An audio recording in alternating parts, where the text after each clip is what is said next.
अस्सलामु अलैकुम रहमतुल्लाहि व बरकातुहू।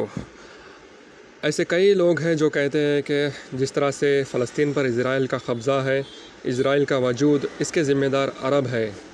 अरबों ने इज़राइल यहूदियों के साथ मिलकर फ़लस्तीन को बेच दिया। अरब अपने मफाद के खातिर फ़लस्तीन को बेच दिया। अरब नाकाम रहे, अरब निकम्मे हैं। अरबों ने मुसलमानों को धोखा दिया, अरबों ने फ़लस्तीनियों को धोखा दिया। ऐसे कई इल्ज़ामात अरबों पर लगते हैं। हालांकि फ़लस्तीनी ख़ुद एक अरब कौम है और इस तरह से इल्ज़ामात लगाने वाले ख़ास तौर पर ये लोग होते हैं, ये या तो बरेलवी होते हैं, या फिर सूफ़ी होते हैं, या फिर इख़वानी होते हैं, या फिर सल्तनत उस्मानिया के हिमायती होते हैं, या फिर इसी तरह से मिलते जुलते लोग होते हैं। आइए हम देखते हैं कि यहूदी कब और किस वक्त, किस दौर में और किसकी हुकूमत में फ़लस्तीन में बसना शुरू किया था।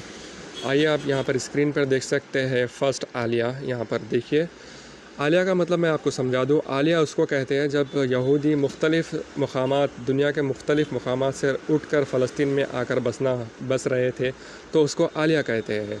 और ये आलिया एक वक्त में नहीं हुआ बल्कि मुख्तलिफ़ औक़ात में हुआ है। जिस तरह से फ़र्स्ट आलिया, सेकंड आलिया, इसी तरह से फ़िफ्थ आलिया तक हुआ है। यहाँ पर आप देख सकते हैं स्क्रीन पर, between 1882 to 1903 approximately 35,000 Jews immigrate हुए थे ओटोमान फ़लस्तीन में। ये किसकी हुकूमत थी भाई? ये अरबों की हुकूमत थी? नहीं, ये ना तो अरबों की हुकूमत थी, ना तो वहाबियों की हुकूमत थी। ये सूफ़ी ओटोमान की हुकूमत थी, सूफ़ी उस्मानियों की हुकूमत थी। इसी तरह से आप सेकंड आलिया देखिए, ये बिटवीन 1904 टू 1914 35 से 40,000 जूस इमिग्रेट हुए ओटोमान फ़लस्तीन में।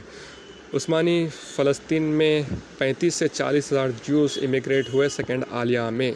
ये ना तो अरबों की हुकूमत थी, ना तो वहाबियों की हुकूमत थी। इसी तरह से आप थर्ड आलिया देखिए, ये ब्रिटिशर्स के दौर में हुआ। ये बिटवीन 1919 टू 1923 40,000 जूस इमिग्रेट हुए ब्रिटिश मैंडेट के, जो ब्रिटिश ऑक्यूपाइड फ़लस्तीन था उस दौर में। ना तो इस वक्त अरबों की हुकूमत थी, ना वहाबियों की हुकूमत थी, ना इस वक्त सऊदी अरब था, ना तो दुबई था, ना यूएई था। अरबों की हुकूमत ही नहीं थी भाई। अरबों के ऊपर ही ख़ुद ओटोमान का, उस्मानियों का कब्ज़ा था। जिस तरह से आप यहाँ पर मैप में देख सकते हैं, उस्मानियों का तो हुकूमत देख सकते हैं आप, सीरिया, इजिप्ट, अल्जीरिया, इराक़, मक्का, मदीना, यमन तक भी थी। अरबों की हुकूमत थी ही नहीं भाई जब यहूदी बसना स्टार्ट हुए थे, जब तो अरबों की हुकूमत थी ही नहीं। अरब तो यहाँ पर ईस्टर्न अरेबियन पेनिनसुला या फिर सेंट्रल अरेबियन पेनिनसुला में इनकी हुकूमत थी। वो भी क़बाइल में, मुख्तलिफ़ क़बाइल में बटे हुए थे, और हुकूमत क़बाइली हुकूमत थी, एकदम सेंट्रल हुकूमत नहीं थी। और यहाँ पर भी आप देख सकते हैं, यहाँ ये ओटोमान फ़लस्तीन का मैप है जो पर्पल में है। इसमें भी आप देख सकते हैं पूरा फ़लस्तीन इनके ही कब्ज़े में था, ओटोमान के कब्ज़े में। और इसमें यहाँ पर देख सकते हैं ये ब्रिटिश का जो दौर था उस दौर का फ़लस्तीन है। और जो येलो एरिया है, ये जो येलो एरिया है, ये ख़ास तौर पर यहूदियों के लिए डेडिकेट किया गया था ब्रिटिशर्स के द्वारा।